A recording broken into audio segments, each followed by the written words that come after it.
नमस्कार,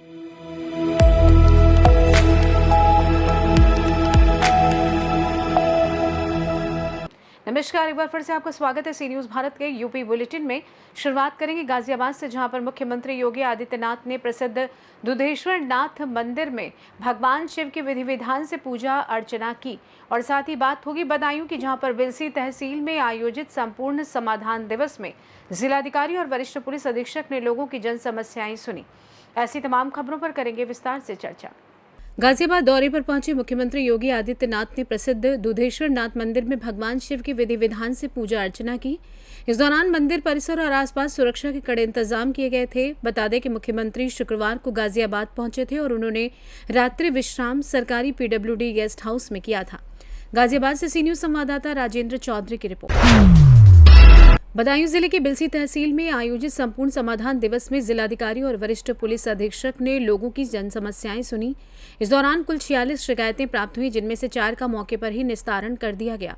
DM और SSP ने संबंधित अधिकारियों को सभी लंबित शिकायतों का समयबद्ध और गुणवत्तापूर्ण निस्तारण सुनिश्चित करने के निर्देश दिए।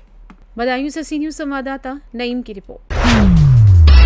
पंडित दीनदयाल उपाध्याय जंक्शन पर JRP, RPF और RPF CIB की संयुक्त टीम ने कोलकाता मेल एक्सप्रेस से यात्रा कर रहे 2 युवकों के पास से 28 लाख रुपए नकद बरामद किए। पूछताछ में दोनों की पहचान जबलपुर निवासी राहुल सोनी और पुष्प कुमार उसरेटे के रूप में हुई। पुलिस के अनुसार दोनों नकदी से संबंधित कोई वैध दस्तावेज प्रस्तुत नहीं कर सके।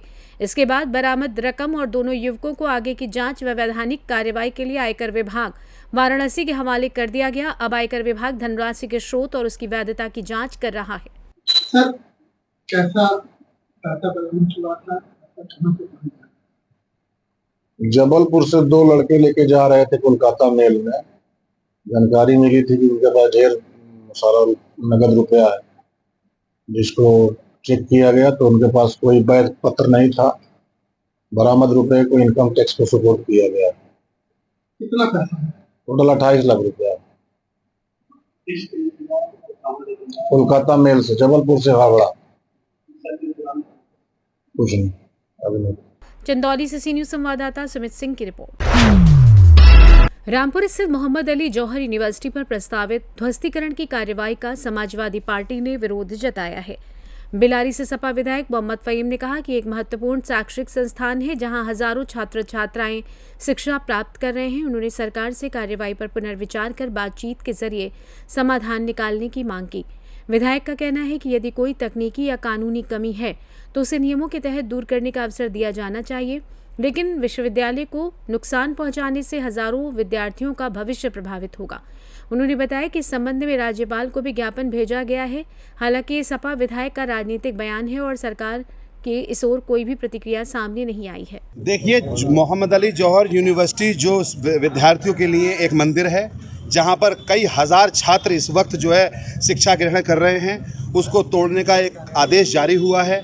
हम लोग इसके विरुद्ध ये कहना चाहते हैं, राज्यपाल महोदय को हमने ज्ञापन भेजा है। हम ये चाहते हैं कि किसी तरीके की इस तरीके की ध्वस्तीकरण की कोई कार्रवाई ना की जाए और इस पर बैठकर बात हो। अगर किसी का कोई नक्शा पास नहीं है तो इन तरीके के शैक्षणिक संस्थान को एक मौका दिया जाना चाहिए। इतना बड़ा इदारा है, यूनिवर्सिटी है, जो शैक्षिक संस्थान के रूप में विद्यार्थियों के जीवन को आगे बढ़ाती है। इसी से डॉक्टर, कलेक्टर, इंजीनियर बनते हैं। इसी को अगर ध्वस्त कर दिया जाएगा तो बच्चों का भविष्य खराब हो जाएगा। हम पूरी बिलारी विधानसभा से ये आवाज़ उठाते हैं कि इस तरीके से कोई भी कार्रवाई यूनिवर्सिटी के ऊपर ना की जाए। पिताजी, हाल ही में बात किया तो उपाध्यक्ष जो BJP उपाध्यक्ष है, उसको आपको नाम लेकर उन्होंने बताया। देखिए, इस वक्त हमारा मुद्दा है शिक्षा के क्षेत्र में बात करना, आवाम की बात करना, महंगाई पे बात करना, रोज़गार पे बात करना, कारोबार पे बात करना। और आज का मेन मुद्दा हमारा सिर्फ ये है, शैक्षिक संस्थानों को बचाने के लिए हम पूरी तरीके से छात्र, पूरी पार्टी एक साथ एकजुट है और हम चाहेंगे कि शैक्षिक संस्थानों पर कोई कार्रवाई ना हो, राजनीतिक द्वेष से कोई बात ना हो।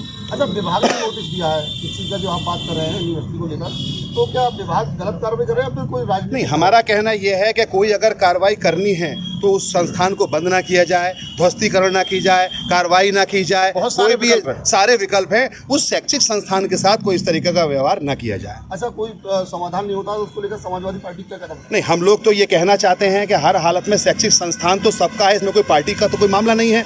बच्चे होनहार हैं, देश का भविष्य है, फ्यूचर हैं। कोई डॉक्टर बनेगा, कलेक्टर बनेगा, इंजीनियर बनेगा, IAS बनेगा, IPS बनेगा, PCS बनेगा, वो इस देश की धरोहर हैं। इस देश की धरोहर में सबसे बड़ा मुद्दा सिर्फ ये है कि यूनिवर्सिटी को हर हालत में बचाया जाए। अच्छा, छात्रों की इतनी बात की जाए, छात्रों को लेकर ही अगर हम बात करें तो इसको लेकर क्या बड़ा कदम उठाया जाएगा? फिर बात की जाए जैसे ना कोई समाधान होता है। नहीं, हम तो ये कहना चाहेंगे समाधान तो है, यूनिवर्सिटी कायम है, यूनिवर्सिटी इस टाइम मौजूद है। यूनिवर्सिटी पर किसी तरीके का कोई बुलडोजर की कार्रवाई ना होकर वहाँ पर बैठ के समाधान हो जाए और बच्चों के फ्यूचर के साथ खिलवाड़ ना हो। कई हजार बच्चे और बच्चियाँ वहाँ इस वक्त शिक्षा पा रहे हैं। मुरादाबाद से सी न्यूज़ संवाददाता राजकुमार कश्यप की रिपोर्ट। वाराणसी के चौबेपुर थाने में जन सुनवाई के दौरान एक महिला आगंतुक को थप्पड़ मारने के मामले में ACP सारनाथ विनय कुमार द्विवेदी ने कहा कि घटना का संज्ञान लेकर मामले की जांच कराई जा रही है। उन्होंने इस संबंध में और क्या कुछ कहा, सुनिए। दिनांक 16 जुलाई 2026 को थाना चौबेपुर में तैनात महिला सब इंस्पेक्टर कुमारी रोशनी सिंह के द्वारा एक महिला को थप्पड़ मारने के संबंध में सूचना प्राप्त हुई थी। उस सूचना पर जांच की गई।